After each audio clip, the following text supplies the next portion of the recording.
Welcome to InfoOrbit Global, your channel for real stories that connect technology, energy, and the world we live in. Today, we'll explain how solar panels work and why they matter for our future. Every time sunlight hits your roof, it's a free source of energy. Solar panels capture that energy and turn it into electricity. They're made of many small parts called solar cells. Each cell is built from a special material called silicon, which reacts when light strikes it. Here's how it works. Sunlight knocks tiny particles called electrons loose inside the cell. The movement of these electrons creates an electric flow.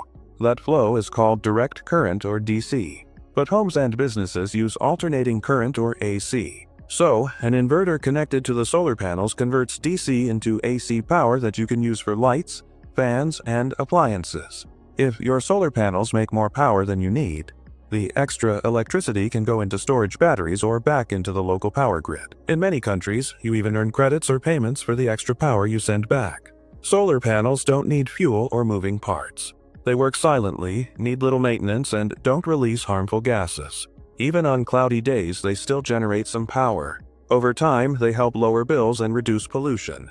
So next time you see those shiny panels on a roof, remember, they're turning sunlight into clean, useful power. A small step that's helping shape a sustainable future. Thanks for watching InfoOrbit Global. Don't forget, like and subscribe for more stories that make technology simple and useful for everyone.